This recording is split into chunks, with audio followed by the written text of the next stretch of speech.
சட்டங்கள் ரீதியா அல்லது வந்து அரசியல் ரீதியா அதிகாரத்தின் ரீதியா நடக்கப்போது நடக்கும். அது வேற விஷயம். பட் பிறக்கப் போற தலைமுறை, சமூகம் என்னவா சக மனுஷன பார்க்கணும் அப்படிங்கிறது மட்டும் தான் என் பிள்ளைக்கு நான் என்ன சொல்லிக் கொடுக்க போறேன் அப்படிங்கிறது என்னோட நோக்கம். நான் வந்து இதுக்கப்புறம் வரக்கூடிய ஏன்னா இப்போ இருக்கவங்க இப்போ யோசிப்பாங்க. இங்க இருக்க எல்லாத்தையுமே என்னால மாத்த முடியாது. ஏன்னா நம்ம 2 பேரும் சக போட்டியாளர்கள். எனக்கு எவ்வளோ அறிவு இருக்குன்னு நான் நம்புறேனோ, அதே அறிவு உங்களுக்கு நீங்க நம்புறீங்க. ஓகேவா? அப்போ நம்ம 2 பேரும் வாதம் பண்ணிட்டு தான் இருப்போம். ஆனா, பின்னாடி வரப்போறவங்க இருக்காங்கல்ல, அவங்களுக்கு நீ யாருன்னு தெரியாது என்னைய. என்னோட படைப்பை தான் பார்ப்பாங்க அவங்க. நான் செத்து போனதுக்கப்புறம் என்னோட படைப்பை தான் பார்ப்பாங்க. அது அவனுக்கு ஒரு தாக்கத்தை ஏற்படுத்தும். அப்படிங்கும்போது, அந்த அந்த மாரி விஷயத்த நான் நம்புறேன் ரொம்ப. எனக்கு பின்னாடி வரப்போக்கூடிய சந்ததி மட்டுமே நான் ரொம்ப நம்புறேன். ஏன்னா, இப்போ எனக்கு அவ திராணி அவ்வளோ தைரியமும் திராணி என்ட்ட கிடையாது. இவங்ககிட்ட சண்டை போட்டு பேசி அவனுக்கு புடிச்சு அவனுக்கு மல்லு கட்டினா அது எனக்கு உடன்பாடே கிடையாது எனக்கு. எனக்கு பிரச்சனை இல்லை தெரியுமா உங்களுக்கு? நான் எழுதும்போது எனக்கு ஒரு தாட் இருக்கும். எனக்கு ஒரு எண்ணம் இருக்கும். ஆனா படம் ரிலீஸ் ஆனதுக்கப்புறம் மக்கள் கருத்தை கேட்டு நானே ஆக்ட் பண்ண ஆரம்பிச்சுருவேன். மேன்மையான கருத்து அதில் எதுவோ அதை செலக்ட் பண்ணி அதை நான் பேச ஆரம்பிச்சுருவேன். புரியுதா உங்களுக்கு? அப்போ நான் எழுதும்போது எனக்கு இந்த ப்ராசஸ்ன்னு இருக்குல்ல, அது கீழே போயிடுச்சு. இப்போ நான் என்ன சொல்கிறேன்னா, நீங்கள் திருப்பி டைரக்டர்கிட்டயே அதுக்கூட விளக்கம் என்ன, அதில் குறியீடுன்னு கேட்காதீங்க. உங்களுக்கு புரியலைன்னா இன்னொரு பாருங்க. இல்லைன்னா பக்கத்தில் பார்த்த ஒருத்தர்கிட்ட டிபேட் பண்ணுங்கள். அவங்ககிட்ட விவாதிங்க. அவன் ஒன்று சொல்லுவான். ஓகேங்களா? ஆனால் என்னென்ன ஸ்பேஸ் உருவாக்கி கொடுத்தது ரஞ்சிதனோட பங்கு முக்கியமான பங்கு. அந்த ஸ்பேஸை பயன்படுத்திக்கிட்டு ஏன்னா ஒரு கமர்ஷியல் ஸ்பேஸ் எல்லாத்துக்கும் அந்த ஆதங்கம் இருந்துச்சு. எல்லா டைரக்டருக்கும் அந்த ஆதங்கம் இருந்துச்சு. நிறைய டைரக்டர்ஸ் அந்த ஆதங்கத்தை வச்சுக்கிட்டு வேற ஒரு படம் பண்ணுவாங்க. எல்லாத்துக்கும் அந்த ஆசை இருக்கும். இது தப்பு தான்னு தெரியும். ஆனால் அந்த தப்பு தான் விற்குதுன்னு சொல்லிட்டு எது விற்குதோ அதையே பண்ணிக்கிட்டு இருந்தாங்க. இல்லை இதை பண்ணுவோம், இதை பார்க்கறதுக்குள்ள ஒரு கூட்டம் இருக்குது, இதுக்கு ஒரு கூட்டம் ஏங்கி கிடக்குது அப்படின்னு தெரிஞ்சுக்கிட்டு அதை உடச்சி விட்டதில் கொஞ்சம் பெரிய பங்கு அது. அதுக்கப்புறம் அது பயங்கரமாக ஓப்பன் ஆயிடுச்சு. அப்போ இப்போவுமே வந்து அது விற்குது அப்படின்னால தான் அந்த கதைகளுக்கு வந்து வேல்யூ இருக்குது. ஓகேங்களா? அது ஏன் விற்குது அப்படிங்கிறத இங்கே யாரும் பேசுறதே கிடையாது. விற்குது ஏன் விற்குது, ஏன் இவ்வளோ மக்கள் பார்க்குறாங்க அப்படிங்கிற கேள்வி இருக்குல்ல. ஏன் இவ்வளோ மக்கள் இப்படி இதை வந்து இவ்வளோ எமோஷ்னலாக அதை ஓன் பண்ணிக்கிட்டு பார்க்குறாங்க அப்படிங்கிற கேள்வியை இங்கே யாரும் பேசுகிறதே கிடையாது. அந்த படம் ஓடுது, அதனால் அந்த கதையை சொல்கிறாங்க அப்படின்னு நினச்சிட்டே இருக்காங்க. அது ரொம்ப தப்பு. டான்ஸ் படம் பார்த்தீங்கன்னா இப்போ கேட்டுங்களா டேரக்டர், இப்போ இந்த வீடு ஏன் தனியாக இருந்துச்சு யோசிச்சு பார்ப்பீங்கல்ல. நீங்கள் தேடவே மாட்டேன்றீங்க, எல்லாத்தையும் எங்ககிட்டே கேட்குறீங்க. ஏன் அந்த வீடு தனியாக இருந்துச்சுன்னு உங்களுக்கு ஒரு சாதாரண கேள்வி தாங்க அது. அவர்கிட்ட கேட்குறதுக்காக இந்த கேள்வி உருவாக்காதீங்க. அவங்க அவ்வளோ பண்ணி வளர்க்குறாங்க, உங்களுக்கு தெரியலையா? அது சிட்டியில் வளர்க்க முடியுமா கொண்டு போய் வச்சு நம்ம ஊரில்? அப்போ அவ்வளோதான், முடிஞ்சு போச்சு அந்த கேள்வி. இப்போ இந்த பதிலை வாங்கணும் அப்படிங்கிறதுக்காக நீங்கள் வந்து இல்லை இப்போ ஆர்டேட்டு நான் சொல்கிறேன். வீடு வேணும், ஒரு 50 பண்ணி அவங்க வளர்க்குறாங்க அப்படின்னா வீடு எங்கே போடுவாங்க? 60 பண்ணி வளர்க்குறாங்கன்னா முதல்ல வீடு எங்கே செட் பண்ணுவாங்க? ஆர்டேட் எங்கே செட் பண்ணுவார்? எங்கேயா ஊருக்கு வெளியே போய்ட்டு தான் கேட்பாங்க.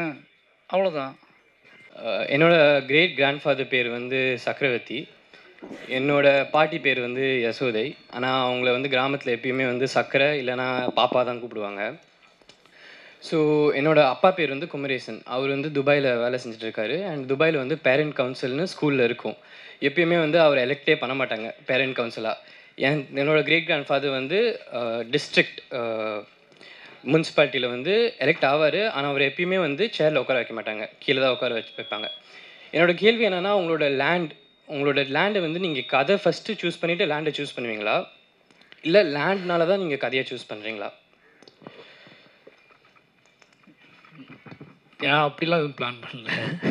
அந்த கதை நம்ம ஊரில் எங்கே வச்சாலும் அதே கதை தான். அதனால் வந்து இப்போ இது திருநெல்வேலி, இந்த படம் ஆரம்பிக்கும் போது உதய் சார் எல்லாருமே வந்து திருநெல்வேலியில் தான் நான் எடுப்பேன்னு நினச்சிட்டு இருந்தாங்க. நான் இல்லை திருநெல்வேலி வேண்டாம், இது தமிழ்நாட்டில் எங்கே வேணால் வைக்கலாம் கொண்டு போய் அப்படின்னு சொல்லிட்டு தான் சேலத்தில் வச்சேன். அதனால் வந்து எமோஷ்னல் தான் அது. மெயின் ரீசன் வந்து நமக்கு நமக்கு இங்கே எல்லாத்தையும் தெரியும். நமக்கு எங்கேயுமே அந்த சேஞ்சஸ் நடக்கலை. இந்த ஊரில் மாறிடுச்சு, அந்த ஊரில் மாறிடுச்சு. அதாவது இந்தியாவில் இந்த ஸ்டேட்டில் நல்லா இருக்குது, அந்த ஸ்டேட்டில் நல்லா இருக்குன்னு கூட இல்லை. எல்லாம் ஒரே மாதிரி வாழ்க்கை தான் வாழ்ந்துட்டுருக்காங்க. அதனால் வந்து அது அப்படி பிளான் பண்ணுறது. வணக்கம். முதல்ல உங்களுக்கு வாழ்த்துக்கள். அதாவது மாமன்னன் இயக்கிய உங்களுக்கு ஒரு ஃப்ரீடம். அதாவது உங்களுடைய படைப்புகள் எல்லாம் வந்துட்டு ரொம்ப அருமையாக ஒரு கம்யூனிசம் பேசுகிற ஒரு படைப்பாக இருக்குது. ஆனால் அதே இதில் வந்து ஒரு தாழ்மையான கருத்து தான் இது. ஏன் அதில் சாதிய இதை பூசணும் அப்படிங்கிறது தான். ஒரு சாதியம் இருக்குது அப்படிங்கிறது என்னுடைய கருத்து கிடையாது. பட் அது ஒரு முன்மொழிகிறேன் நான். அது எங்கே சாதி, அது எதை சொல்கிறீங்க, எப்படி சொல்கிறீங்க, அது தனியாக எப்படி பிரித்து பார்க்குறீங்க? இல்லை, பிரித்து பார்க்குற மாதிரி சில இடங்கள் இருக்கே. எந்த இடம் சொல்லுங்கள். இப்போ நீங்கள் உதயநிதி ஐயா எடுத்துக்கிட்டிங்கனாலும் சரி, இல்லை இவர் பகத் ஃபாசில் எடுத்துக்கிட்டாலும் அந்த இருக்குது, தெரியுதே. அதுதான் சார். என்ன தெரியுது? இல்லை என்ன தெரியுதுன்னு இல்லை கேட்டா அதில் என்ன தெரியுது உங்களுக்கு? அது அது அது என்ன தெரியுது? அடிமைப்படுத்தப்படுதல்ங்கிறது ஏன் நம்மளே நம்மளை இறக்கிக்கிறது ஏன் இருக்கணும் அப்படிங்கிறது தான். அடிமைப்படுத்துதல்ங்கிறது இருக்குல்ல. நீ என் இடத்துக்குள்ளே வரக்கூடாதுன்னு சொல்கிறதுக்கு அவங்களுக்கு உரிமை இல்லை. அதை ஏன் நீங்கள் வந்து இன்னும் ஒரு அழுத்தமாக சொல்கிறீங்க அப்படிங்கிறது தான்.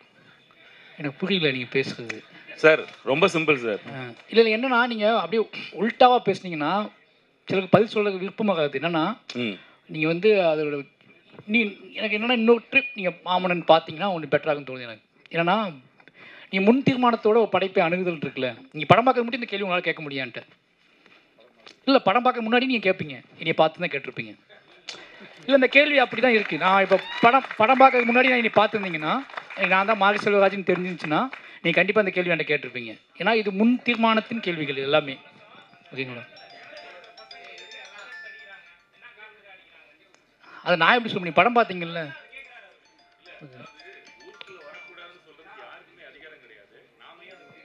அதை தான் நான் சொல்கிறேன், யாருக்குமே அதிகாரம் கிடையாதுன்னு தான் சொல்கிறேன். நான் இப்போ என்ன சொல்கிறேன், யாருக்குமே அதிகாரம் கிடையாதுன்னு தான் சொல்கிறேன். நான் மறுபடியும் அதான் சொல்கிறேன்ல, எல்லாமே உங்களோட கேள்வி எல்லாமே ஏன் இவ்வளோ. அப்போ நீங்கள் படைப்பாளியாக இருக்கீங்கன்னா ஒரு படம் இவ்வளோ வேலை பார்த்துருக்காங்க, இவ்வளோ ஒரு படைப்பு எழுதியிருக்காங்கன்னா இவனுக்கு என்ன இருக்கணும்னு இருக்குல்ல, இவனோட வாழ்வு எப்படிப்பட்டதாக இருந்திருக்கும், இவன் ஏன் இந்த மாதிரி யோசிச்சானு இருக்குல்ல, அவ்வளோதான் முடிஞ்சு கல்வியில். அதில் இப்போ எங்கேருந்து வந்திருப்பான், இவனோட வாழ்க்கை என்னவாக இருந்திருக்கும், இவனுக்கு எவ்வளோ பெரிய தாக்கத்தை ஏற்படுத்தியிருக்கும், இந்த கதையை சொல்லணும்னு இவன் ஏன் அடம் பிடிச்சிருக்கான் அப்படின்னு ஒன்று இருக்குல்ல. இந்த அடம் பிடித்தல் எங்கேருந்து வருதுன்னு இருக்குல்ல, அதை வச்சு நீங்கள் புரிஞ்சுக்க வேண்டியதா. சார், என் பேர் ரோஹித் சார். நீங்கள் எடுத்த 4 படத்துலேயும் ஒரு சின்ன கேரக்டரில் இருந்தால் கதையே ரொம்ப பெருசாக ஆரம்பிக்கிற மாரி இருக்கும். இப்போ வந்து இந்த இதில் வந்து சேரை வச்சு தான் அந்த கதையே ஆரம்பிக்கிற மாரி இருக்குது. அது எப்படி நீங்கள் சூஸ் பண்ணீங்க அந்த சேர்? நிறைய சின்ன பிரச்சனை தானே இது அப்படின்னு சொல்கிறதுனால தான் இப்போ சொன்னார்ல, இதுக்கே அவ்வளோ அழுத்தம் கொடுக்குன்னு கேட்காங்கல்ல. அப்போ ஒரு சின்ன பிரச்சனை மாதிரி தெரிகிறது எவ்வளோ பெரிய வழியை கொடுக்கும் அப்படின்னு இருக்குல்ல. இது எப்படி சொல்லி உங்களுக்கு புரிய வைக்கிறதுக்காக நான் ஒரு பெரிய படைப்பை உருவாக்க வேண்டியது. இப்போ சாதாரண விஷயம், இந்த கதை சொல்லும் போது கூட எனக்கு சொன்னாங்க, நிறைய பேர் சொன்னாங்க, என்னோட அசிஸ்டன்ஸு நிறைய பேர் ஒரு சேர் இஷ்யூ தானே இது பெருசாக யோசிப்பாங்களான்னு கேட்டால், அதில் அதை படம் பார்க்கும்போது உணர்வு அப்படின்னு சொன்னேன். அதுதான் அது நமக்கு தோணும் அப்படி சின்ன பிரச்சனைன்னு சொல்லிட்டு. நம்மளோட எல்லா பிரச்சனைகளும் இங்கே வந்து அதை கடந்து போகக்கூடிய ஆசைப்படக்கூடியவர்கள் சொல்லக்கூடிய பதில் அது ஒரு சின்ன பிரச்சனை தாங்க, இது ஒரு பெரிய பிரச்சனையாங்க அப்படின்னு சொல்லக்கூடிய பதில் தான். அந்த பதிலை உடச்சி அது எவ்வளோ பெரிய வாழ்வு, அது எவ்வளோ பெரிய இயக்கணும்னு காட்டணும் அப்படிங்கிறதுக்காக தான் அந்த படம். இவங்க முன்னாடியும் கேளுங்க, ஆள் பிடிச்சி கூட்டிங்க. இயக்குனருங்கிறதுனால உங்ககிட்ட தான் இந்த கேள்வி. தனித்தொகுதி இருக்கிறதுனால தான் ஒரு சட்டமன்ற உறுப்பினராவது உள்ளே போகிறாங்கன்னு நான் நம்புகிறேன். இந்த படத்தில் தனித்தொகுதியை மையப்படுத்தி கதை இருந்ததுன்னு நான் நினைக்கிறேன். இரு பெரிய கட்சிகளுமே ஆளுகின்ற ஆண்ட கட்சி ரெண்டுமே வந்து ஒடுக்கப்பட்ட மக்கள்லேருந்து ஒரு தலைவரை உருவாக்கியிருக்கா அப்படின்னா மிக சொற்ப எண்ணிக்கையில் தான் இருக்குது. நேற்று மேல்பாதி ஆவணப்படம் பார்த்தோம். அந்த ஆவணப்படத்துலேயும் ஒரு சமூகத்தை சார்ந்த கட்சி வந்து 2 கட்சியுமே வந்து அழுத்தம் கொடுக்க முடியுது. அவங்களுக்கு தேவையான அவங்களுக்கு சலுகைகளை அளிக்கிற வாக்குறுதிகளை தேர்தல் சமயத்தில் கொடுக்குறாங்க. ஆனால் ஒடுக்கப்படுகிற சமூகத்திற்கு எந்த ஒரு நன்மையுமே இரு பெரிய கட்சிகளுமே அரசியல் அதிகாரத்தை கொடுக்கல. அந்த அதிகாரம் இந்த ஒரு வசனம் கூட இருந்தது, நான் அதிகாரம் வந்து கிடைச்சது வந்து பிச்சையினால நினச்சேன் அப்படின்னு கூட ஒரு இருந்தது. அது பிச்சை இல்லை, அது வந்து உரிமை அப்படின்னு நான் நினைக்கிறேன். நீங்கள் இங்கே வந்து தனித்தொகுதி இப்போது இல்லைன்னா நான் ஒரு தொகுதி கூட இருந்திருக்காதுன்னு சொன்னேன் இல்லைங்களா. பெண்கள் வந்து 76 பேர் தான் போட்டிடுறாங்க இந்த நாடாளுமன்ற தேர்தலில், ஒரு தொகுதிக்கு 2 பேர் கூட கிடையாது. அந்த நிலைமை தான் ஒடுக்கப்பட்ட மக்களுக்கும் ஆயிருக்கும் நான் நம்புகிறேன். இந்த தீர்வை இந்த இரு பெரும் கட்சிகளும் கொடுக்குமா, இல்லை இந்த அதிகாரம் இந்த மக்கள் இடத்துல போய் எப்படி சேரும்? உங்களுடைய பார்வை என்ன? அது எனக்கு தெரில. நான் என்னோட வேலை வந்து நான் என் வாழ்வை முன்வைப்பேன், அவ்வளோதான். அது படைப்பாக முன்வைப்பேன். அது சக மனிதர்கள், சராசரி மனிதர்களுக்கும் என்ன மாதிரியான உணர்வை ஏற்படுத்த போகுது அப்படிங்கிறத என்னோட வேலை. நான் படைப்பாக அப்படி தான் பார்க்குறேன். ஏன்னா இது காலகாலமாக அதுக்கு வேற ஒரு தளம் இருக்குதுன்னு நினைக்கிறேன். நான் என்னோடய அரசியல் புரிதல் அப்படிங்கிறது என்னோடய வாழ்வை அடிப்படையாக வைத்தே நான் பார்த்துக்கிட்டு இருக்கேன் இப்போ வரைக்கும். நான் இன்னும் சரியான கருத்தாக்கங்கள் வழியாக நான் பயணிக்கலன்னு தான் சொல்லுவேன். நான் என்னோடய வாழ்க்கை கொடுத்த வழியின் வழியாக தான் நான் இன்னொன்று என் படைப்பை பார்த்துட்ருக்கேன். அதை நான் முன்வைக்கும் போது ஒரு அதிர்வு நடக்குது அப்படிங்கிற நம்புகிறேன். அது என்ன புரிதலை ஏற்படுத்துதோ அதுதான் என்ன செய்ய முடியும் இப்போதைக்கு. நான் அதை உறுதியாக நம்புகிறேன், அவ்வளோதான். ஏன்னா கட்சிகள் என்ன செய்வாங்க, அரசியல் என்ன செய்யும், இது மாற்றம் எப்படி நடக்கும், அவங்க என்ன சொல்லுவாங்க, இதுக்கு எது தீர்வு அப்படிங்கிற சொல்கிற பக்குவம் எனக்கு கிடையாது. நான் அந்த பக்குவத்தை அடையலை. ஏன்னா நானே ரொம்ப பதட்டமான சூழலில் தான் இன்னும் இருக்கேன். ஓகேங்களா? அதனால் அந்த பக்குவத்தை அடைந்து நிதானத்தோடு பேசக்கூடிய, நிதானத்தோடு கேள்விகள் எழுப்பக்கூடிய, சண்டை போடக்கூடிய அல்லது கர்ஜிக்கக்கூடிய அந்த பக்குவம் எதுவுமே என்கிட்ட கிடையாது. என்னோடய வாழ்வு நடுக்கமான வாழ்வு தான். அதனால் நான் அந்த அடிப்படையிலேயே அதை சும்மா சொன்னால் பைத்தியக்காரன்னு சொல்லிடுவானுங்க, அவன் இதே புலம்பிகிட்டே இருப்பான்டான்னு சொல்லிடுவானுங்க. அது ஒரு படைப்பாக மாற்றி சொல்கிறோம். படைப்பாக மாற்றி சொல்லும்போது வருங்கால சந்ததியினர் இந்த படங்களை பார்க்கும்போது சித்தாந்தங்கள் ரீதியாக அல்லது அரசியல் ரீதியாக அதிகாரத்தின் ரீதியாக நடக்கப்போது நடக்கும், அது வேறு விஷயம். பட் பிறக்க போகிற தலைமுறை சமூகம் என்னவா சக மனுஷனை பார்க்கணும் அப்படிங்கிறது மட்டும்தான். என் பிள்ளைக்கு நான் என்ன சொல்லிக் கொடுக்க போகிறேன் அப்படிங்கிறது என்னோட நோக்கம். நான் இதுக்கப்புறம் வரக்கூடிய, ஏன்னா இப்போ இருக்கவங்க இப்போ யோசிப்பாங்களேன், இங்கே இருக்க எல்லாத்தையுமே என்னால் மாற்ற முடியாது. ஏன்னா நம்ம 2 பேரும் சக போட்டியாளர்கள். எனக்கு எவ்வளோ அறிவுக்கு நான் நம்புகிறேன், அதே அறிவு உங்களுக்கு நீங்கள் நம்புகிறீங்க. ஓகேவா? அப்போ நம்ம 2 பேரும் வாதம் பண்ணிட்டு தான் இருப்போம். ஆனால் பின்னாடி வரப்போவங்க இருக்காங்களே, அவங்களுக்கு நீ யாருன்னு தெரியாது. என்னோட படைப்பை தான் பார்ப்பாங்க அவங்க. நான் செத்து போனதுக்கப்புறம் என்னோடய படைப்பை தான் பார்ப்பாங்க. அது அவனுக்கு ஒரு தாக்கத்தை ஏற்படுத்தும். அப்படிங்கும்போது அந்த மாதிரி விஷயத்த நான் நம்புகிறேன் ரொம்ப. எனக்கு பின்னாடி வரப்போக்கூடிய சந்ததி மட்டுமே நான் ரொம்ப நம்புகிறேன். ஏன்னா இப்போ எனக்கு அவ்வளோ தைரியமும் திராணி என்கிட்ட கிடையாது. இவங்கள்ட்ட சண்டை போட்டு பேசி அவனுக்கு புரிஞ்சு அவனுக்கு மல்லு கட்டணும், அது எனக்கு உடன்பாடே கிடையாது. எனக்கு என் படைப்பு அப்படிங்கிறது முழுக்க எனக்கு பின்னாடி வரப்போகிற நான் மரித்து போனதுக்கு பின்பு வரப்போகிற சந்ததியினர் இப்படியாப்பட்ட வாழ்வு இருந்துச்சு, அந்த வாழ்வின் அடிப்படையில் இப்படியாப்பட்ட ஒடுக்குமுறைகள் நடந்துச்சு, அந்த ஒடுக்குமுறையோட தாக்கம் எச்சம், அந்த ஒடுக்குமுறையோட வேதனைகள் இன்னும் இருக்குது அப்படிங்கிற புரிதலில் சக மனுஷனை பார்க்கக்கூடிய பார்வை அவனுக்கு கொஞ்சமாக சேஞ்ச் ஆனாலே போதும் நம்பக்கூடிய ஆள் தான் நான். அவ்வளோதான் நான். சார் வணக்கம் சார். என் பேர் சுரேஷ். நான் தூத்துக்குடியிலேருந்து வரேன் சார். சார் உங்கள் படைப்புகள் மூலயமா நான் ஆஃப்டர் வாட்சிங் பரியேறும் பெருமாள் நான் ஒரு விஷயத்தை ரியலைஸ் பண்ணிக்கிட்டேன் சார். என்னென்னா ஒரு சின்ன இன்சிடென்ட் சார். நான் 6th ஸ்டாண்டர்ட் படிக்கும்போது அப்போ எனக்கு ஏஜ் 11 தான் சார். அந்த டைமில் என் கூட ஒரு பையன் கூட படிக்கிற பையன் இன்னொரு பையன் அவனோட ஜாமெண்ட்ரி பாக்ஸை தட்டி விட்டான். ஸோ அந்த தட்டி விட்டதை இன்னொரு பையன் எடுத்து கொடுக்குறான். அப்போ அவன் ஒரு வார்த்தை அவனை சொல்லி திட்டுறான். அந்த வார்த்தையை சொல்லலாமான்னு தெரில. ஒரு வார்த்தை எஸ்சி அப்படின்னு சொல்லிட்டு ஒரு கெட்ட வார்த்தையில் திட்டி, நீ எல்லாம் என்னோட ஜாமெண்ட்ரி பாக்ஸை தொடலாமா அப்படின்னு சொன்னான். அப்போ நான் அவன் கூட தான் இருந்தேன். பட் ஆனால் அப்போ அவன் எதுக்காக அதை சொன்னான், எதனால் சொன்னான் எதுவுமே எனக்கு தெரில. இவ்வளோ நாளாக எனக்கு அது தெரியல. உங்கள் படம் பரியேறும் பெருமாள் பார்த்ததுக்கப்புறம் தான் அந்த பையன் ஏன் கூட பேசினாங்கிறது எனக்கு தெரிய வந்தது. ஏன் அந்த பையனை அப்படி அந்த வார்த்தையை சொன்னாங்கிறது தெரிய வந்தது. இப்போ நிறைய பேர் சொன்னாங்க இந்த படைப்பு நீங்கள் இப்படி பண்ணுறீங்க அப்படி பண்ணுறீங்க அப்படின்னு சொன்னாங்க. இந்த படைப்பு மூலயமா நான் அதை ரியலைஸ் பண்ணிக்கிட்டேன். இப்போ அந்த பையனும் ரியலைஸ் பண்ணியிருப்பான்னு நினைக்கிறேன் சார். Thank you sir. ஒவ்வொரு கிராமத்துக்கு பக்கத்துலேயும் ஒரு ஒதுக்கப்பட்ட இடம்னு வச்சுருக்காங்க இவங்க. இப்போ அந்த 3 பசங்களை அடித்து கொண்டுட்டாங்க. இவர் என்ன தீர்வு பண்ணார் அதுக்கு? யார்? இப்போ அதுதானே அவர் பாதிப்பேன். மாமன்னனை விட்டுருங்க. ஆமாம். அவருடைய பையன் அவர் சீட்டில் உட்கார வச்சிடறாரு. சீட்டில் உட்கார வச்சுட்ட பிறகு அந்த 3 பசங்களான தீர்வை மாமன்னன் உருவாக்க முடியுமா? என்ன சொல்ல வைங்க புரியல எனக்கு. ஒரு 3 பசங்களை அடித்து கொண்டுட்டாங்க சார். சரி, அதனால் அப்பா பையன் பேச நீங்கள் உருவாக்குங்க. நம்ம உருவாக்கணும். இல்லை அதான் பண்ணுங்க, அவ்வளோதான். அதெல்லாம் பண்ண முடியும். அது படம் முடிஞ்சு போச்சு. 2.5 மணி நேரம் படம் தான் அது. ஓகேங்களா? அது இல்லை, அது ஒரு படம் தான். உங்களுக்கு நினைவூட்டல் தான் அது. அது லைஃப் கிடையாது. ஓகேங்களா? அது முடிஞ்சிருச்சு. நீங்கள் படம் பார்த்து வெளியே போவீங்கல்ல, வெளியே போகும்போது இன்னொரு ட்ரிப் எங்கேயாவது ஒரு சம்பவம் நடந்துச்சுன்னா நீங்கள் போய் நின்றுங்க. முதல்ல நீங்கள் போய் நின்றுங்க. ஏன் அடிச்சிங்கன்னு கேளுங்க. என்னோட வேலை அது மட்டும், அவ்வளோதான். இல்லை, அதுக்கு தானே இந்த அரசியல், அதுக்கு தானே தனி தொகுதியில் போய் எம்எல்ஏ நிற்கிறாங்க. அதுக்கு அதுதான் நான் சொல்கிறேன். எல்லாரும் சேர்ந்தா சொல்கிறேன். அந்த இடத்த அடைஞ்ச உடனே அவங்க அதுக்காக செயல்படுறாங்களா? இல்லை சினிமாவில் நடிச்சு அந்த இடத்த அடைஞ்ச உடனே அதுக்காக செயல்படுறாங்களா? இல்லை இவங்க விலை போயிடுறாங்களா? ஏன்ட்ட கேட்குறீங்க? ஏன் உங்களுக்கு தெரியாதா என்ன? இல்லை, உங்களுக்கு தான் எல்லாமே தெரியுமே. என்னோட வயசில் மூத்தவங்க தான் நீங்கள் இருப்பீங்க. கண்டிப்பாக எவ்வளோ நாளாக பார்த்துட்டு இருப்பீங்க. அது நீங்கள் எப்போவுமே நல்லா படம் எடுத்தவங்கள்ட்ட மட்டுமே எல்லா கேள்வியும் கேளுங்க. ஓகேங்களா? இல்லை, அது எல்லாமே அதை விட அதிகமாக உங்களுக்கு தெரியும்னு எனக்கு தெரியும். நல்லா புரிஞ்சுக்கோங்க. நான் இல்லை என்னையை விட உங்களுக்கு அதிகமாக தெரியும்னு எனக்கு தெரியும். ஓகேவா? இதை நீ பார்த்துருப்பீங்க, பார்த்துட்டு கடந்து வந்திருப்பீங்க. நீ படம் பார்த்த உடனே உங்களுக்கு சரி வருவான்லாம் கேட்போன்ட்ட அப்படின்னு கேட்குறதுக்குல்ல, அப்படி கிடையாது. இல்லை, அப்படி கிடையாதுங்க. அதை நீங்கள் தீர்மானம் பண்ண முடியாது. ஓகே, நான் என்ன சொல்றேன் இங்க பாருங்க, ஆனா படத்தை கேள்வியா கேளுங்க, இல்ல. ஒரு விவாதமா கொண்டு போக வேணாம். படத்தோடைய கேள்விகள் மட்டும் கேளுங்க. விவாதம்லாம் இல்ல, ஜாலியா தான். ஓகே. நான் திரைப்படங்கள் சார்ந்த கேள்வி மட்டும்தான் கேட்க முடியும். என் பேர் குறிஞ்சித்தேன் சார். பரியேறும் பெருமாள் பார்த்துட்டு அது ஒரு லைஃப் சேஞ்சிங் சொல்லலாம், கண்டிப்பாக சொல்லலாம். என்ன அப்படின்னா இப்போ லைக் சமூகத்தோட ரொம்ப கோரமான ஒரு அடக்குமுறையை பார்க்குற ஒருத்தவன் வந்து எப்படி வந்து இன்னொரு உயிரை வந்து பார்ப்பான். 2 காலிலோ 4 காலிலோ நடக்க இந்த மண்ணில் உழவு கிடக்க நாய் இல்லடி நீ, நான் இல்லையா நீ அப்படின்னு ஒரு அந்த உயிரையுமே அவன் அப்படி தான் பார்க்குறான்.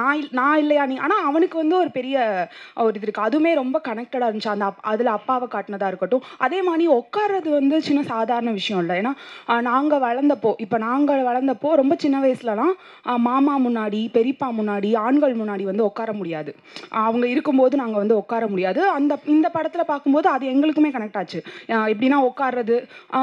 எனக்கு வந்து உங்களோட இந்த 2 படமும் ரொம்ப பிடிச்ச படம். எனக்கு ஒரே ஒரு கேள்வி இருந்துச்சு. என்னன்னா பன்னி வளர்க்குறத வந்து அவ்வளோ எப்படி சொல்கிறது, நான் நேரடியாக எனக்கு அந்த அனுபவம் இல்லைனா கூட எங்கள் இதில் வந்து வளர்க்குறவங்களோடது வந்து அதை வந்து ரொம்ப அன்பாலாம் வளர்க்க மாட்டாங்க.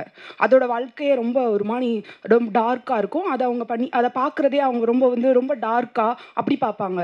இங்கே வந்து நீங்கள் ஏதோ ஒரு காரணத்துக்காக தான் அதை வந்து எந்த குறியீடுக்காக நீங்கள் அதை அப்படி காட்டியிருக்கீங்க ரொம்ப இணக்கமாக. அந்த குறியீடுக்கு பின்னாடி இருக்கிற உங்களோட விளக்கம் என்ன? அதான் சார் என்ன கேள்வி.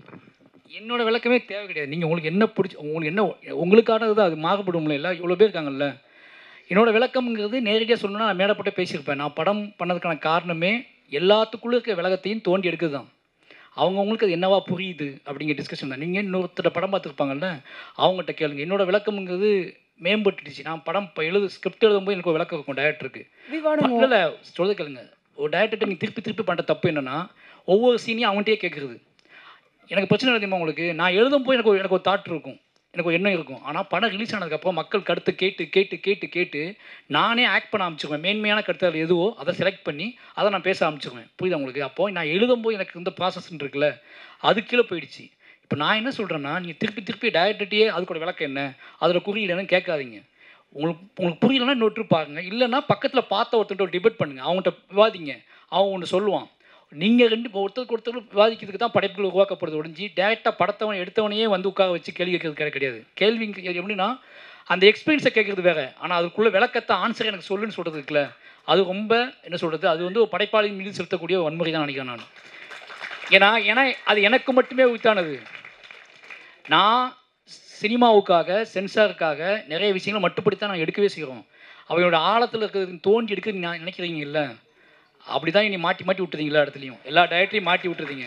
அவன் கண்ட்ரோல் பண்ண முடியாமல் கோவத்தில் நான் எப்படி யோசிச்சேன் தெரியுமா அதை அப்படின்னு சொல்லி பேச வச்சு, ஓ நீ அப்படி யோசிச்சியா அப்படின்னு அவன் பிடிச்சவனே வேற ஒன்று பேச வச்சு ஃபைட் ஆகிடுது. அது என்னென்னா அந்த படைப்போட பார்வை, படைப்பு வந்து எவ்வளோ நாளும் இருக்கும். நீங்கள் இப்போ பார்க்குறீங்க அந்த படத்தை, இன்னொரு 10 இயர்ஸ் கழிச்சு சும்மா டிவியில் போட்டுட்ருப்பாங்க. அன்றைக்கி வேறு புரிதல் இருப்பீங்க. உங்களுக்கு 2 குழந்தைகள் வளர்ந்துருப்பாங்க. நீங்களே ஏதாவது வயலன்ஸ் பண்ண ஆரம்பிச்சிருப்பீங்க. நீங்களே உங்களை மாறி இருப்பீங்க. அன்றைக்கி அந்த படத்தை பார்க்கும்போது உங்களுக்கு வந்து ஒரு கேள்வி வரும். ஒன்று மெச்சூர்டாக பார்ப்பீங்க, இல்லை உங்களை நீங்களே கேள்வி எழுப்பிக்குவீங்க. ஒரு படைப்பு அது செய்யணும். திருப்பி அவங்ககிட்டே போய் இந்த கேள்வியை கேட்டு நீ என்ன யோசிச்ச சொல்லுன்னா அந்த படத்தை அப்போவே சமாதி தோண்டி குழி தோண்டி மூடி அதுக்கு தாண்டா அர்த்தம் அப்படின்னு சொல்கிறது இருக்குல்ல, அது வேண்டாம்னு நினைக்கிறேன் நான். Thank you sir. தேங்க்யூ. கடைசி கேள்வி, படக்குழுவினர்கிட்டையும் கேள்விகள் கேட்கலாம். ஜெய்பீம்னா, முதல் கேள்வி என்னென்னா, உங்களுடைய படைப்புகள் வந்து அந்த நடிப்பு சாராத நடிகர்கள், ரெண்டாவது என்னென்னா அந்த விலங்குகள், முதல் படத்தில் நாயாகட்டும், அப்புறம் பன்றி, யானை, குதிரை, இந்த மாதிரியான விலங்குகள் வந்து நீங்கள் வெறும் ஒரு கதையின் ஓரத்தில் வைக்காமல் அது கதையோட ஓட்டத்திலே ஏஸ்தட்டிக் சென்ஸோட அந்த விஷுவல் லாங்குவேஜோட வைக்கிறீங்க. அந்த ஐடியா உங்களுக்கு எப்படி கிடச்சிது? ராபர்ட் பிரசன் வந்து ஹாலிவுட்டில் நான் ப்ரொஃபஷனல் ஆக்டர்ஸ் வச்சு தான் அவர் பண்ணுவார். அந்த மாதிரி நீங்கள் ஒரு புதுசாக பண்ணுறீங்களா? அந்த ஐடியா அல்ல இப்படி தான் பண்ணலாம், அந்த இன்ஸ்பிரேஷன் எப்படி கிடச்சிது? ரெண்டாவது ஒரு 3 கொஸ்டின். ரெண்டாவது கொஸ்டின் வந்து இருங்கண்ணா இல்லை ஃபஸ்ட்டுக்கு பதில் சொல்லிடுறேன். ஓகேவா? இல்லை எனக்கு வந்து நான் பொதுவாக விலங்குகள் விட்டே புழங்கின பையன். வீட்டில் ஆடு அதிகமாக இருக்கும், மாடு அதிகமாக இருக்கும், அதை மேய்க்க போவேன். அப்போ என்னென்னா எனக்கு வந்து அது என்னோடய எல்லா துக்கத்தையும் சந்தோஷத்தையும் அது பார்த்துருக்கு. இப்போ நான் அதை பார்த்து தான் தேத்திக்க வேண்டியம். சீரியஸாக என் கூட வளர்ந்த எல்லாத்துக்குமே தெரியும், ஆடு மேய்ச்ச பையன் தான் என்னோடய அடையாளமே. அவன் ஆடு மேய்க்க போய் தான் சொல்லுவாங்க. அப்படிங்கும்போது நான் என்ன கஷ்டப்பட்டாலும் அந்த ஆட்டு கூட ஒரு அதோடய பார்வையை பார்த்து கொஞ்சம் மனசை தேத்திக்குவேன். நிறைய விஷயங்கள் ஆடு மாடு கோழி நாய் அப்படின்னு சொல்லிட்டு. எனக்கு ஸ்கிரிப்ட் எழுதும்போதே பரியேறும் பெருமாள் வந்து அது பிளான்லேயே இல்லை, இப்படி ஒரு ஐடியா இப்படி ஒரு பிளான்லாம் கிடையாது. பட் அங்கே ஒரு ஸ்கிரிப்ட் எழுதும்போது ஒரு தெருன்னு எழுதும்போது தெருவில் ஒரு நாய் இருக்குன்னா அந்த நாய்க்கு ஒரு வேல்யூ இருக்குன்னு எனக்கு புரியும்ல. அப்படியே ஆரம்பித்து தான் அது வந்துச்சு. பார்த்தா அது கருப்பி வந்து அது பெருசாகி அது மனித வாழ்வோடு சம்மந்தப்பட்டு அது அப்போ மெயினாக யோசிக்கும்போது ஒரு சின்ன விஷயம் வந்துச்சு. ஒரு முதல்லையே இந்த கதை இது சொல்லப்பட்ட கதை தான். பரியேறும் பெருமாள் ஒன்றும் புது கதை கிடையாது. அது காலங்காலமாக டெய்லி நியூஸ் பேப்பர் எடுத்தால் அதில் வரக்கூடிய ஒரு கதை, அது பக்கம் பக்கமாக வரக்கூடிய கதை. அப்போ அது புதுசாக ஒன்றும் கிடையாது. அந்த கதையில் பரியேறும் பெருமாள் கதையில் புதுசாக ஒன்றும் கிடையாது. அப்போ என்ன, ஆனால் அந்த கதையை நம்ம சொல்ல போகிறோம். அந்த கதையை சொல்லதுக்கு முன்னாடியே இது அதே கதை தானப்பா அப்படின்னு நினச்சிக்கக்கூடாது. அப்போ அதுக்கு முன்னாடியே அவங்களோட உணர்ச்சியை ஒரு சம்மட்டியால் அடித்து தான் அந்த கதையை சொல்ல வைக்கணும். அப்படின்னா மனுஷன் செத்து போனால் இங்கே அவ்வளோ ஃபீல் பண்ண மாட்டாங்க. அவன் யார், அவன் என்ன பண்ணான், இவன் சும்மாவா சாவான், சும்மாவை கொண்டிருப்பாங்க அப்படின்னு 1000 கேள்வி கேட்பாங்க. ஆனால் ஒரு ஒரு மிருகம் சாகும்போது, அது ஒரு வளர்ப்பு மிருகம் சாகும்போது அவங்கள அறியாமலே கனெக்ட் ஆகிடுறாங்க. அப்போது அந்த அடிப்படையில் தான் அப்படி ஒரு உணர்ச்சி முதல்ல அவங்களுக்குள்ள மனித உணர்ச்சியை ஹியூமன் வெளியே எடுத்துகிட்டு அந்த கதையை சொல்லணும். அவங்கள முதல்ல கவனிக்க வைக்கணும். அதுக்கப்புறம் கதையை சொல்லணும்னு முடிவு பண்ணி தான் அந்த செட்டப் க்ரியேட் பண்ணது.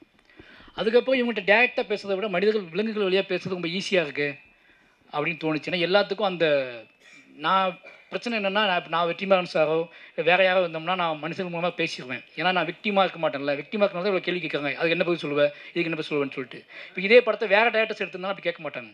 அப்போ நான் விக்டிமாக இருக்கிறதுனால நான் என்ன பண்ணுறேன் அப்படின்னா, எனக்கு கதையை சொல்வதற்கு சில ஆட்கள் தேவைப்படுறாங்க. மனிதர்கள் மட்டுமே எனக்கு போதுமானதாக இல்லை. என்னோட நிஜத்தை நம்பக்கூடிய, என் நிஜத்தை இயற்கையோடு பிணைக்கக்கூடிய சில மனிதர்கள் சில உயிர்கள் தேவைப்படுறாங்க. அப்படி தான் நான் எல்லாம் மனிதர்கள் மீது நம்பிக்கையற்று தான் நான் எல்லா உயிர்களையுமே கொண்டு வரேன். என் ஊரில் என்னென்னலாம் பார்த்தனோ, நான் அழுதுகிட்டு போகும்போது என்னெல்லாம் என்னை கிராஸ் பண்ணி போச்சோ அந்த எல்லா உயிர்களையும் பிடிச்சிட்டு வந்து இந்த படத்தில் செட் பண்ணுறேன். அதுக்கு ஒரே விஷயம் இல்லை. உலக நாடுகளில் பல நாடுகளில் வந்து நியூ சினிமா ஆல்ரெடி வந்துடுச்சு, பல வருஷங்களுக்கு முன்னாடி வந்துடுச்சு. தமிழ் சினிமாவில் நீங்கள் ரஞ்சித் அண்ணா, வெற்றிமாறன் சார், லெனின் பாரதி சார், நீங்கள் பண்ணுறது இப்போதைய நியூ சினிமாவா தமிழில் எடுத்துக்கலாமா? இல்லை நீங்கள் இல்லை நிறைய படங்கள் நிறைய சினிமா நிறைய இயக்குநர்கள் முன்னாடி இருந்தே ட்ரை பண்ணியிருக்காங்க. அவங்களுக்கு அன்னைக்குள்ள அறிவு அன்னைக்குள்ள அவங்களுக்குள்ள கொடுக்கப்பட்ட அனுமதி நிறைய நமக்கு தெரிஞ்சு சினிமா கண்டுபிடிக்க முன்னாடியே இருந்து இலக்கியங்கள் வழியாக யாரோ ட்ரை பண்ணிகிட்டே தான் இருந்திருக்காங்க. ஓகேங்களா, அவங்களோட தொடர்ச்சி தான் நாங்கள் என்ன சொல்ல முடியும். ஓகேங்களா, ஆனால் என்னென்ன ஸ்பேஸ் உருவாக்கி கொடுத்தது ரஞ்சித்தனோட பங்கு முக்கியமான பங்கு. அந்த ஸ்பேஸை பயன்படுத்திக்கிட்டு, ஏன்னா ஒரு கமர்ஷியல் ஸ்பேஸ் எல்லாத்துக்கும் அந்த ஆதங்கம் இருந்துச்சு, எல்லா டைரக்டருக்கும் அந்த ஆதங்கம் இருந்துச்சு. நிறைய டைரக்டர்ஸ் அந்த ஆதங்கத்தை வச்சுக்கிட்டு வேற ஒரு படம் பண்ணுவாங்க. எல்லாத்துக்கும் அந்த ஆசை இருக்கும், இது தப்பு தான் தெரியும், ஆனால் அந்த தப்பு தான் விற்குதுன்னு சொல்லிட்டு எது விற்குதோ அதையே பண்ணிக்கிட்டு இருந்தாங்க. இல்லை இதை பண்ணுவோம், இதை பார்க்கறதுக்குள்ள ஒரு கூட்டம் இருக்குது, இதுக்கு ஒரு கூட்டம் ஏங்கி கிடக்குது அப்படின்னு தெரிஞ்சுக்கிட்டு அதை உடச்சி விட்டதில் கொஞ்சம் பெரிய பங்கு அது. அதுக்கப்புறம் அது பயங்கரமாக ஓப்பன் ஆகிடுச்சு.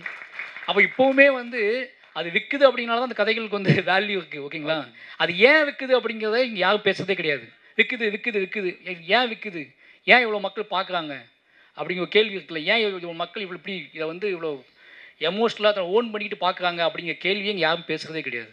அந்த படம் ஓடுது, அதனால் அந்த கதையை சொல்கிறாங்க அப்படின்னு நினச்சிட்டே இருக்காங்க. அது ரொம்ப தப்பு. நான் ஒரு சிலர் வந்து மேல் வகுப்பில் இருக்கிறதுனால அந்த ஒரு மாற்றம் சமூகத்தில் ஒரு வேறுபாடு இருக்கிறதுனால ஒரு சிலர் ஒரு சில விஷயங்களை பெருமையாகவும், குறிப்பாக அவர் சொன்னார், நான் வந்து ஜாமெட்ரி பாக்ஸ் அந்த கதை சொன்னார். நான் வந்து அவன் என்ன வேணாலும் சொல்லிட்டேன், நான் இதுதான், எனக்கு அதில் அசிங்கம் இல்லை, எனக்கு அவமானம் இல்லை, நான் இதுதான், இங்கே தான் பிறந்தேன், இப்படி தான் இருந்தேன், நான் யாரையும் எதுவும் அவங்க திருட்டில் கொலை பண்ணலை, ஏன் என்னுடைய அடையாளத்தை வந்து ரொம்ப இதாக பண்ணுறீங்க, மட்டுப்படுத்துகிறீங்க அப்படின்ற ஒரு அதை பற்றி நீங்கள் என்ன நினைக்கிறீங்க? புரியவில்லை கேள்வி அடிச்சு வைக்கும். நன்றிண்ணா. சரி, ஓகேப்பா. அது இது அதான் நம்ம என்ன பண்ணுறோன்னா, நம்மளோட வேலையை என்ன அப்படின்னா, அப்படிலாம் இல்லையே. இப்போ யார் பயப்படுறா?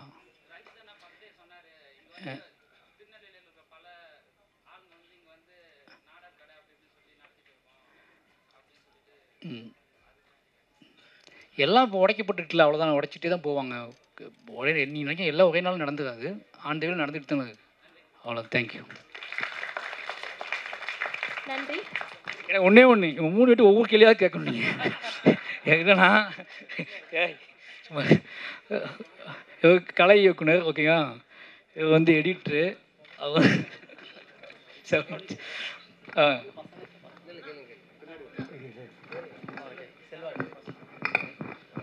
ஹாய் சார், பேர் வீரா. படத்தில் ஹீரோ பேரும் வீரா தான். அது பார்க்கும்போது என்னையே பார்த்த மாதிரி இருந்துச்சு. தேங்க்யூ. மாரி சாருக்கு ரொம்ப நன்றி. என்னோட கேள்வி வந்து செல்வ சார். Okay, thank you. படத்தில் அந்த ஒடுக்கப்பட்ட மக்களோட கஷ்டத்தெலாம் வந்து பிளாக் அண்ட் ஒயிட்டில் காமிச்சிருந்தீங்க. அது வந்து உங்களோட ஐடியாங்களா இல்லை சாரோட ஐடியா? பிளாக் அண்ட் ஒயிட் வந்து நம்ம இது கருப்பியிலேருந்து பண்ணியிருக்கோம். மெயினாக வந்து மாரி செல்வராஜுக்கு வந்து பிளாக் அண்ட் ஒயிட் ரொம்ப பிடிக்கும். பிளாக் அண்ட் ஒயிட்டில் வந்து நம்ம எமோஷன்ஸ் வந்து டைரெக்டாக வந்து கனெக்ட் பண்ண முடியும் நம்மளால். ரொம்ப அதே ஃப்ரேம் வந்து நீங்கள் பிளாக் அண்ட் ஒயிட்டில் பார்க்கும்போது உங்களுக்கு வேறு ஒரு ஃபீலிங் வந்து கிடைக்கும். ஸோ எனக்குமே ஒரு சின்ன டவுட் இருந்தது ஆரம்பத்தில். ஒரு 20 மினிட்ஸ் போர்ஷன் வந்து நம்ம வந்து பிளாக் அண்ட் ஒயிட்டில் போகிறோம் அப்படின்றது. ஆனால் இவர் ரொம்ப ஸ்ட்ராங்காக வந்து இல்லை எனக்கு பிளாக் அண்ட் ஒயிட்லேயே பண்ணுங்கள், சின்ன வயசு போர்ஷன் ஒரு ஃபார்முலாவும் இருக்கும். ப்ளஸ் வந்து இந்த படத்தில் அந்த ஒரு போர்ஷன் தான் படமாகவே இருக்குது அப்படின்னும் போது பிளாக் அண்ட் ஒயிட்டில் புதுசாக காட்டலாம். அவர் என்ன சொன்னார்னா, நான் நினச்சேன்னா ஒரு சான்ஸ் இருந்ததுன்னா ஃபுல் படமே பிளாக் அண்ட் ஒயிட் கூட நான் பண்ணுவேன், ஃப்யூச்சரில் பார்க்கலாம் அப்படின்னு சொல்லியிருந்தார். ஸோ அது வந்து அவர் சொன்ன விஷயம். வணக்கம் சார். என்னோட கேள்வி வந்து இயக்குனர் சார்ட்டு தான். சொல்லுங்கள். உங்களோட 4 படைப்புமே பார்த்தோம். 3 தானேங்க, 4வது படைப்பு வருதுரா சார்? ஓகே, வெளியானதை பார்த்தோம். ஸோ என்னோட வாழ்க்கைக்கும் உங்களோட வாழ்க்கைக்கும் சேம் தான். அவங்க நிறைய பேர் சொன்னாங்க அதை ஏற்றுக்கொள்ளாத ஒரு இதாக இருந்துச்சு. என்னோடய வாழ்க்கை ஏற்றுக்கொள்வதை விட இதுதான் நம்ம இன்னும் வாழ்ந்துக்கிட்டு இருக்கோம் போல, வாழ்ந்துட்டு இருந்துருக்காங்க. அந்த படையை பார்க்கும்போது நம்மளோட முன்னோர்கள் எந்த அளவுக்கு அடிமைப்படுத்தப்பட்டிருந்தாங்க அப்படின்னு இருந்துச்சு. இப்போ நீங்கள் ஒரு எழுத்தாளர் ஆகிட்டீங்க, ஒரு படைப்பாளர் ஆகிட்டாங்க. அஸ்து மாரி செல்வராஜ் சார், நீங்கள் ஒரு இளமை காலத்தில் இருக்கும்போது அதே கோவத்தோடு வாழ்ந்தீங்களா, அதே சந்தோஷத்தோடு வாழ்ந்தீங்களா? அதான் என்னோட கேள்வி. இல்லை, நமக்கு உண்மையாக ஒத்துக்கணும். நமக்கு எல்லாமே இளமை காலத்தில் நம்ம அம்மா அப்பா மேலே தான் கோவம் வந்துச்சு. நமக்கு இந்த சமூகத்தை பற்றி ஒரு புரிதல் வரும்போது அம்மா அப்பா எவ்வளோ டிப்ரெஷனில் இருக்காங்க அப்படின்னு நமக்கு தெரியாது. ஓகேங்களா? நம்ம சின்ன வயசில் நமக்கு ஏன் தரமாட்டேன்ட்டாங்க, அதுக்கு ஏன் தரமாட்டேன், அங்கே போகக்கூடாது இங்கே போகக்கூடாது. வாழ்வு வந்து நம்ம யோசிச்சு பார்த்தா நம்ம வந்து இப்போ இந்த அறிவை வச்சுக்கிட்டு நம்ம வந்து ரொம்ப இதாக யோசிக்கக்கூடாது. நம்ம இன்னசென்ட்டோடு யோசிச்சா ஒரு நிறைய விஷயம் கிடைக்கும். நம்ம என்ன முதல்ல நம்மகிட்ட இருக்க இன்னசென்ட் நம்ம ஒத்துக்கணும். நம்ம என்ன நினைக்கிறோன்னா வந்து ரொம்ப நம்மளை வந்து நம்மக்கிட்ட இருக்க அழகி இல்லை அது போகிறதுக்கான காரணம் அதுதான். நம்ம இன்னும் மூர்க்கமாகிட்டே போகிறோம், நம்ம கோவம் அதிகமாகிட்டே போகுது, நம்ம ஆத்திரம் அதிகமாகிட்டே போகுது. நம்ம யோசிக்க நம்ம வந்து நம்ம வேறு டைப்லேருந்து யோசிக்க ஆரம்பிக்கிறோம். நம்ம வாழ்க்கைக்குள்ள இருக்க அழகுலாம் இருக்குல்ல, அதெல்லாம் தள்ளி வச்சுட்டு நம்மளோட பெயினை மட்டும் அதிகமாக யோசிக்கிறோம்ல. அப்போ அது எல்லாத்தையும் சேர்த்து யோசிக்கக்கூடிய இன்னசென்ட் நமக்கு தேவைப்படுது. இப்போ நான் என்ன யோசிக்கிறேன்னா, எங்கள் அம்மா அப்பா மேலே தான் எனக்கு அதிகமாக கோவம் வந்துச்சு. இவங்க ஏன் அப்படி பண்ணுறாங்க, இவங்க ஏன் அப்படி பண்ணுறாங்க, இவங்க ஏன் அங்கே விட மாட்டேன்ட்டாங்க நம்மளை, இவங்க ஏன் நின்றுக்கிட்டு பேசுகிறாங்க, இவங்க ஏன் உட்காந்து பேசுகிறாங்க. ஆனால் அதை இப்போ யோசிக்கும் போது தான் அது எவ்வளோ பெரிய வாழ்வியலாகவே இருந்திருக்கு அப்படின்னு எனக்கு தெரியுது. புரியுது அவங்களுக்கு? அது கொடுக்கப்பட்ட வாழ்க்கையில் ரொம்ப அவங்க விருப்பப்பட்ட வாழ்க்கை வாழலை அப்படிங்கிறது தெரியுது. மாமன்னெல்லாம் கிட்டத்தட்ட அப்படி தான். ஒரு ரொம்ப சாதாரண சம்பவம். நான் வந்து எங்கள் அப்பா அப்படி நின்று பேசிகிட்டு இருக்கேன், நான் பார்த்துட்டு நான் உட்காந்துருக்கேன் சேர்ந்து, எங்கள் அப்பா உட்காரல. அன்றைக்கி யாருமே அதுக்கு ஃபீல் பண்ணல, எங்கள் அப்பாவுமே ஃபீல் பண்ணல. பட் எனக்கு அது வெளியே வரும்போது எனக்கு தோணுச்சு, ஏன் உட்காரலன்னு கேட்டேன். இல்லை, நான் எப்போவுமே அங்கே உட்கார மாட்டேன்ப்பா அப்படின்னாரு. அந்த ஒரு சின்ன பொறியுது. ஆமாம், இதை நான் ரொம்ப நாள் நானே பார்த்துருக்கேன். ஓகேங்களா? சின்ன வயசில் நானே பார்த்துருக்கேன். ஆனால் இன்றைக்கி பார்க்கும்போது என்னால் ஏற்றுக்கொள்ள முடியல அது. அப்போ அது ஒரு கதையாக மாறுது எனக்கு. இந்த பின்னாடி செட் பண்ணதெல்லாம் சும்மா சினிமாக்காக செட் பண்ணுது. அது எல்லாமே சினிமாக்காக செட் பண்ணுது. அந்த ஒரு போர்ஷன் மட்டும்தான் அதோட நிஜம். அதை நான் ஒரு பையன் பார்த்தான். அவன் 25 வருஷத்துக்கு முன்னாடி 30 வருஷத்துக்கு முன்னாடி பார்த்தான் அந்த வாழ்க்கையை. அன்றைக்கி அக்செப்ட் பண்ணிக்கிட்டான். இன்றைக்கி நான் பரியரமல் படம் பண்ணிட்டு போனதுக்கப்புறம் கூட எங்கள் அப்பா நின்றுட்டு இருந்தார். இன்றைக்கி நீ அக்செப்ட் பண்ண முடியல. இப்படி தான் நடக்கும். ஓகேங்களா? அதனால் வந்து நம்ம வாழ்க்கை அப்படி இப்படி இருக்க யோசிங்க. நமக்கு நம்ம வாழ நமக்கு ஒன்று தெரியும். நம்ம வாசிக்க, நம்மளோட நண்பர்களோட பழக நம்ம வாழ்வு எப்படிப்பட்டதாக இருந்திருக்கு. நம்ம இன்றைக்கி எஜ்ஜில் நிற்கிறோம். நம்மளே நிறைய தப்பு பண்ணி, இப்போ நானே பிள்ளைகள் உள்ள மனுஷன் தான், நிறைய தப்பு பண்ணிப்போம் நம்மளே. ஓகேங்களா? இப்போ என்னோடய படைப்பு வந்து 10 வருஷம் கழித்து கேள்விக்குட்படுத்தப்படலாம். இப்போ கேட்ட மாதிரி நிறைய பேர் கேட்ட மாதிரி இவ்வளோ நான் இப்படியாவே இருக்கணும் அப்படியே இருக்கணும்னு கேட்பாங்க. எனக்கு இன்றைக்குள்ள பெயின், எனக்கு இன்றைக்குள்ள ரிலீஃப் என்ன அப்படின்னா, நான் இந்த சுமையை இறக்கணும், அவ்வளோதான். ஒரு படைப்பாளியாக என்னோடய சுமையை நான் இறக்குறேன். இதில் பின்னாடி என் குழந்தை கூட நான் ஃபீல் பண்ணலாம். என்ன அப்பா இப்படிலாம் படம் எடுத்துக்கான்னு ஃபீல் பண்ணலாம். ஓகேவா? ஸ்டீரியோ டைப்னு சொல்லலாம். எனக்கு அதை பற்றி பிரச்சனை கிடையாது. எனக்கு நான் விடுபடுவதற்கான வழி தான் இது. இந்த படைப்பு என்ன உருவாக்கும் அப்படிங்கிறது, என்ன மாறும் அப்படிங்கிறது எனக்கு தெரியாது. நான் என்னையை பொறுத்த வரைக்கும் எனக்கு இதை அரிச்சிக்கிட்டே இருக்கு. இதை நான் வந்து போஸ்ட் பண்ணி இது பயங்கரமாக நான் வேறு ஒன்று பண்ணலாம். எனக்கிட்ட இருக்க கோவத்தை மட்டுமே நான் கலையாக மாற்றுவதற்கு அந்த வித்தையை நான் கற்றுக்க விரும்பலை. ஓகேவா? கோவத்தை மட்டுமே கலையாய் மாற்றுவது இருக்குல்ல, அது ரொம்ப சிக்கலான விஷயம். அதில் உள்ளே போவதும் கஷ்டம், வெளியே வர்றதும் கஷ்டம்.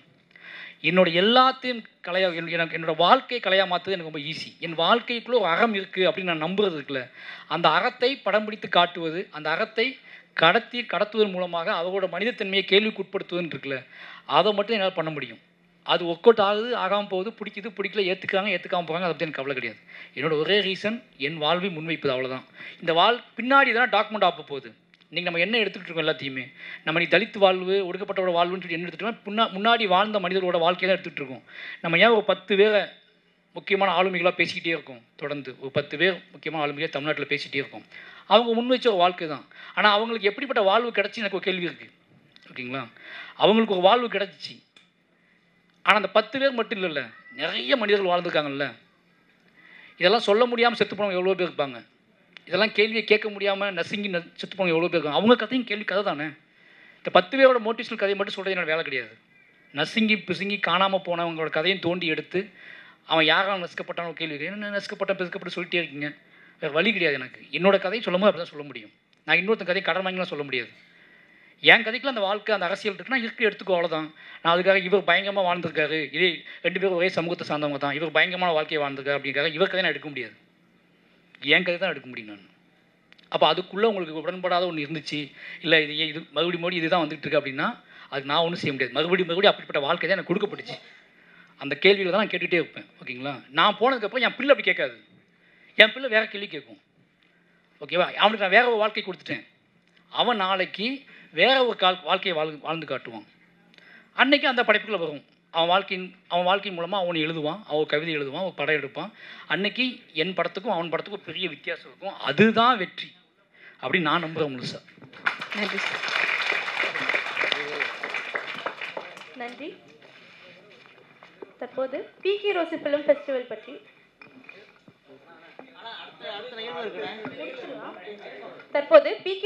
ஃபெஸ்டிவல் பற்றி இயக்குனர் அவர்களும் படக்குழுவினரும் சில வார்த்தைகள். இல்லை, எல்லா ஃபெஸ்டிவலுக்கும் போகணும்னு ஆசைப்படக்கூடிய ஆள் அவர் தான். ஓகேவா? உங்களுக்கு தெரியாது, உங்களை விட இங்கே இருக்கிறவங்கள விட சினிமாவோட வெறி பிடிச்ச ஆள் அவருக்கு. அதனால் அவள் பேச வைப்போம். ஓகேவா? அவங்க ஆசையே டயரக்டர் ஆகணும் தான் ஆசை. என் கூட சும்மா உட்காந்துக்காப்புல, இந்த ஆர்ட் டைரக்ஷன்லாம் வேஸ்ட்டா, டயரக்டர் ஆகணும் அப்படின்னு. ஏன் அப்படின்னா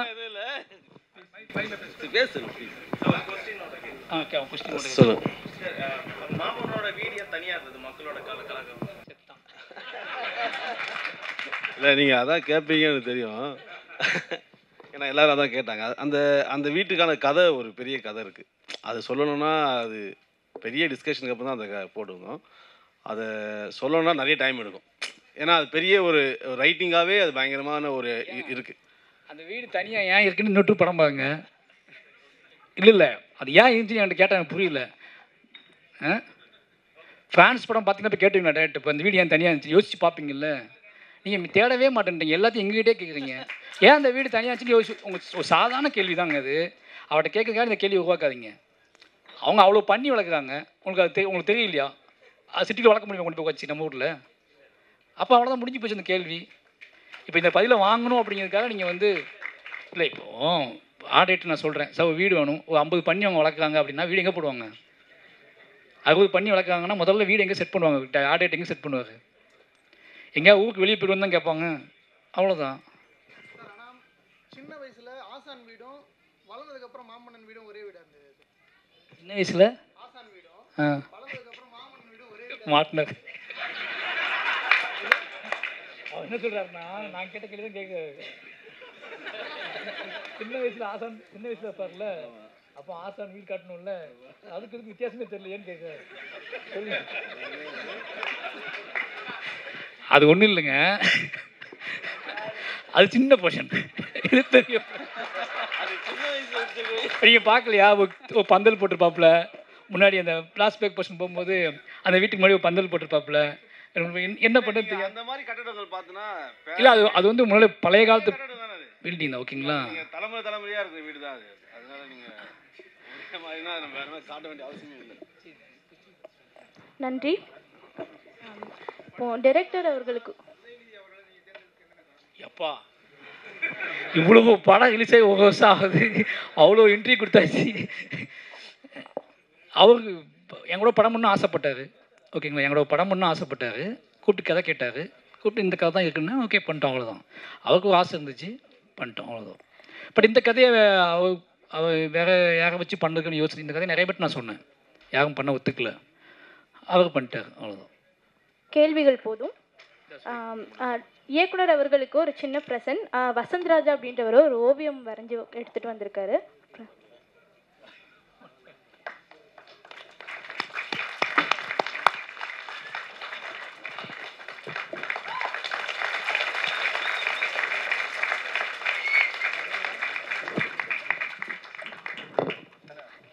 தற்போது மாமன்னன் திரைப்படத்தின் இயக்குனர் மாரி செல்வராஜ் மற்றும் மாமன்னன் படக்குழுவினருக்கு நினைவு பரிசை வழங்க மேற்கு தொடர்ச்சி மலைப்பகுதி படத்தின் இயக்குனர் லெனின் பாரதி அவர்களை மேடைக்கு அழைக்கிறோம்.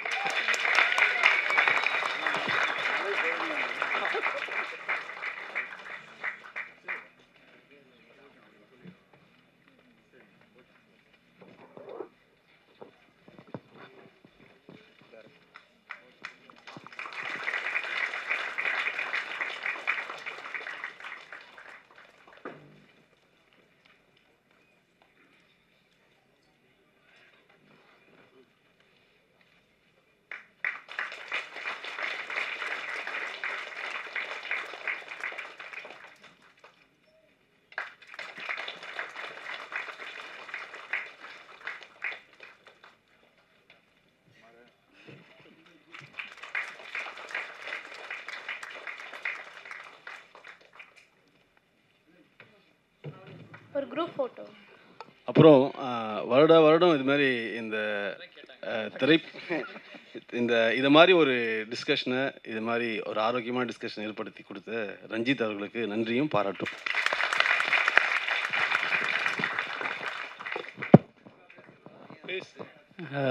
பிகே ரோசி ஃபிலிம் ஃபெஸ்டிவலில் பார்ட்டிசிபேட் பண்ணது ரொம்ப சந்தோஷமாக இருக்குது. இந்த மாதிரி ஃபிலிம் செலிப்ரேஷன்ஸும் அப்புறம் வந்து ஃபிலிம் பேனல் டிஸ்கஷன்ஸ் வந்து அதிகமாக நடக்கணுன்றது எல்லாரோட விருப்பம். இந்த ஸ்பேஸ் வந்து ரஞ்சித் அண்ணா வந்து உருவாக்கி கொடுத்துருக்காரு. ஸோ இது தொடர்ந்து வந்து நடக்கணுன்றது எல்லாரோட விருப்பமாக இருக்குது. ஸோ இந்த மாதிரி ஒரு ஸ்பேஸ் வந்து அப்கமிங் ஃபிலிம் டைரக்டர்ஸ்க்கு வந்து பெரிய யூஸ்ஃபுல்லாக இருக்கும்னு நான் நினைக்கிறேன். ஏன்னா வந்து அவங்க நிறைய யூடியூப்பில் நிறைய இன்ட்ராக்ஷன்ஸ் வந்து கேட்டுட்ருக்காங்க. ஆனால் லைவாக இன்ட்ராக்ஷன் வந்து ஒருத்தரை வந்து ஃபிலிம் க்ரூவோட பார்க்குறது, பேசுகிறது வந்து ரொம்ப சந்தோஷமான விஷயம். ஸோ இந்த ஃபிலிம் ஃபெஸ்டிவல்ஸ் வந்து நிறையா வந்து சென்னையில் நடந்ததுன்னா ரொம்ப சந்தோஷமாக இருக்கும். அதில் முக்கியமானது வந்து பிகே ஃபிலிம் ஃபெஸ்டிவலாக நான் பார்க்குறேன். தேங்க்யூ. ரஞ்சிதனோட எல்லா முன்னெடுப்புமே ஒரு பெரிய மூமெண்ட்டாக தான் நான் பார்ப்பேன். ஏன்னா ஒரு ஆல்டர்னேட் ஸ்பேஸ் ஒன்று க்ரியேட் பண்ணி ஒரு ஒரு காமனருக்கும் ஒரு டெக்னீஷியனுக்கும் அவர் எப்பயுமே ஒரு பிரிட்ஜ் க்ரியேட் பண்ணிட்டே இருப்பார். அது வந்து நம்மளும் அடுத்த இந்த ஸ்டேஜுக்கு வரணும், இந்த கொஸ்டின்ஸ் ரைஸ் பண்ணி நம்ம அடுத்த ஸ்பாட்டுக்கு போகணுன்ற ஒரு தாகம் எப்பயுமே க்ரியேட் பண்ணிட்டே இருப்பார். அது ரொம்ப சுலபமாக ஆக்குவார். அது ரொம்ப சீம்லெஸ்ஸாக இருக்கும். அவர்கிட்ட நான் ஒர்க் பண்ண ஆரம்ப காலகட்டத்திலேருந்து அவர் கூட யார் வேணால் பழகலாம் அப்படின்ற ஒரு ஸ்பேஸ் க்ரியேட் பண்ணியிருக்காரு. நான் இந்த மூமெண்ட்டை நான் அப்படி தான் பார்க்குறேன். இந்த மாதிரி ஃபிலிம் ஃபெஸ்டிவல் அண்ட் ஆல்சோ இதில் வர டெக்னீஷியன்ஸ், இதில் க்ரியேட் பண்ணுற டிஸ்கஷன்ஸ் எல்லாமே அதை நோக்கி தான் நம்ம இன்னும் நல்லா ஸ்கில்ஃபுல்லாக டெவலப் பண்ணணும், நம்ம ஐடியாலஜிக்கலாக நல்லா செட் ஆகும்னு நான் நினைக்கிறேன். ப்ளஸ் அந்த வகையில் இந்த மாதிரி ஒரு ஸ்பேஸ் க்ரியேட் பண்ணது ரஞ்சிதனுக்கு, ப்ளஸ் நீங்கள் உங்களோட க்ரூ எல்லாருக்குமே ரொம்ப தேங்க்ஸ். நான் இதில் பார்ட்டிசிபேட் பண்ணது டீமாக வந்தது ரொம்ப சந்தோஷம். தேங்க்யூ. தேங்க்யூ.